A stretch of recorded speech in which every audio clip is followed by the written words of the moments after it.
before I get into the review, let me paint a picture.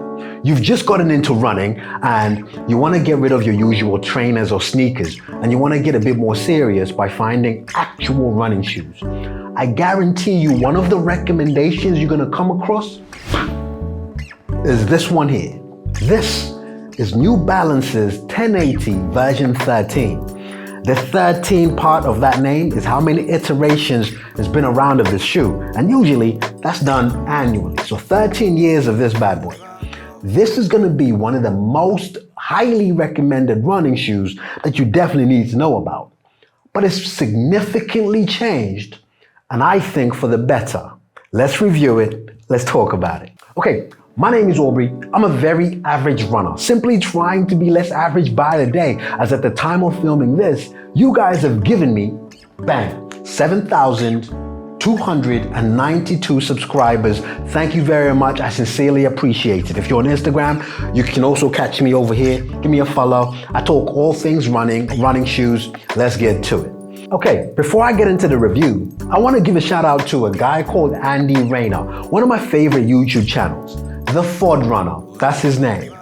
What I like about his channel is when he gives you reviews of running shoes, he also explains how he's tested that running shoe to give the audience an educated opinion and therefore establish an integrity and credibility in terms of the review. I'm going to start doing that as well because I got a comment asking me, Aubrey, I feel like you're getting a lot of shoes now and you're not really running in the shoes and giving us opinions. And I want to face directly into that opinion. So to address that, I ran in New Balance's 1080 V13 with a total of just under 30K across 4 runs. That consisted of a long run, it consisted of an interval session, one on a treadmill, and a zone 2 run. Essentially, as an average runner, I can't do much more running to give you an opinion. One thing I can do is circle back, maybe at 100K, to talk about resilience and how the shoes kind of held up. Andy Rayner, Ford Runner, thank you for this. I will be a bit more transparent and sharing with you guys how I've tested the shoes I'm talking about. Okay, so the 3 things you need to know about New Balance's 1080 V13. Let's start with the price. £160 here in the UK, and I've just gotten used to it. That is the price of everyday trainers about that range. In terms of the weight, I wear a 9.5 UK and mine weighed in at 274 grams. Again, that seems to be ballpark average for everyday trainers. In terms of the stack height, it's 38 millimeters at the back, 32 at the front, being a 6mm drop. But to me, those numbers don't say anything about the comfort they've added to this shoe. Anyway, let's review the shoe. The heel. This is one of the best upgrades that they've done to a shoe. The 1080 V11, this heel, honestly, was a nightmare. They changed it in the version 12 and they've made it even better because for me, the plushier, the better for an everyday trainer. If you're looking for a race day fast shoe, you want to go the other way because you don't want it to be too heavy and be weighed down by unnecessary padding. For an everyday trainer, one is comfortable and plush. This is exactly what's needed. At the back of the heel, it's a lot of structure. You can't push that in. And that helps with a lockdown. I didn't have any heel slip issues. They've done it really, really well. Let's talk about the tongue. The tongue feels plush, absolutely plush. And it sort of aligns with what I've just said with the heel.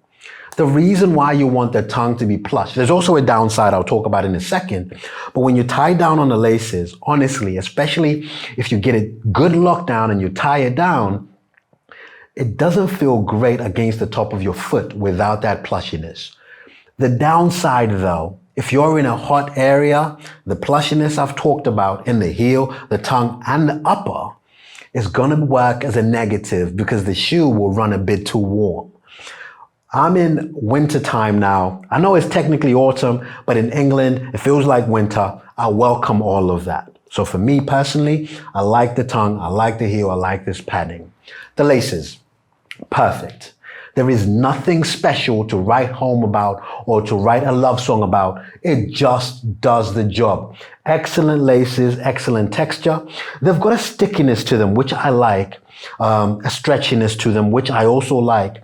But what I like in every running shoe is the lacing system in terms of the eyelet. There is nothing complicated here, and it works. The upper. Now, I've seen mixed reviews about this. Two things that have been cited as being negative, and I agree. One, this is a very stretchy upper, especially at the toe box. If you look, it's a very stretchy upper.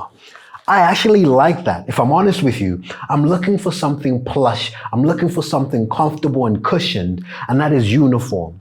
But if you're looking to go fast, you're looking to do workouts, intervals, reps, threshold, tempo runs, when a material is this stretchy, the foot is not as secured and held in there. But for me personally, this is not the shoe to be doing that kind of running in. And therefore, I feel it's unfair to be criticizing it because of that. That's just my opinion. The other thing I want to say, whilst it looks like it's a heavily knitted upper, it's actually very breathable. I didn't have any complaints whatsoever. I actually enjoy the feeling of it. Honestly, this to me is the best 1080 New Balance has done. And it contends very well with other shoes within its category. Let's talk about the star of the show though, and that is the midsole. All running shoe brands have recognized this is the age of the max cushioned running shoe. The 1080, for me, is highly conflicting. Let me explain why. They have reformulated this Fresh Foam X. Now, up until the release of this shoe, the More V4 from New Balance was their max cushion plush feel. It blows my mind that the 1080 is playing in this one's turf.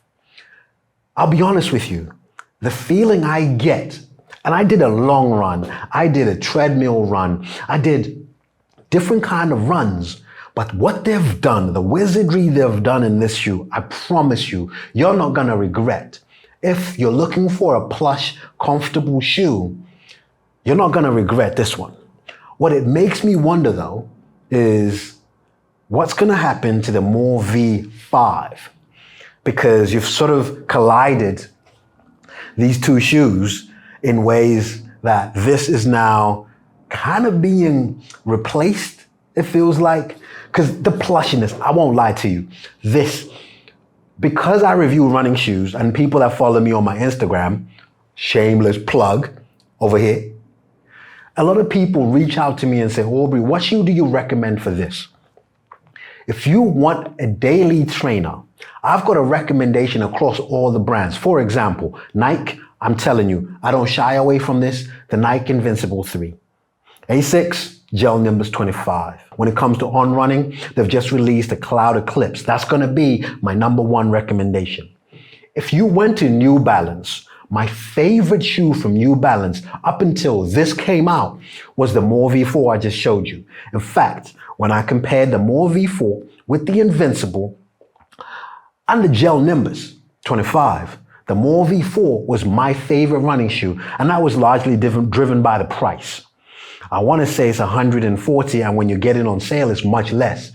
Now that this has come out, I find this to be much more functional, much more, I don't want to say plushier because the More V4 still is the king of plush, but this gives you a bit more of a return of energy with a bit more of a stable run. And now this has become my recommendation. Let's talk about the outsole. Now, in terms of the outsole, I don't have anything special to call out. I like that there is coverage. I do like that. I do think the exposed part, the white parts you're seeing in the outsole could have been better covered. That would probably give the run a much better grip, but I didn't have anything to complain about. With that said though, I didn't run on any challenging terrain. I ran on a treadmill and I did a long run on the road, on the pavement, perfectly good weather on all days. And I can't fault it. It's the standard New Balance kind of outsole. I'm not going to fault it. In summary, who is this shoe for and should you buy it? Well, for me personally, if you're looking for a daily trainer, put on a shoe and get out of the door and run, this is now one of those challenging contenders. If you're looking for a shoe with very good cushioning, a plush ride, this is it. If you're new to running or you're trying to get a bit more consistent and get more mileage going, this is that shoe. Test go test. For those of you new to my reviews, I always ask at the end of the review, would I wear the shoe I'm reviewing doing other things apart from running workouts or just running generally? Not this colorway.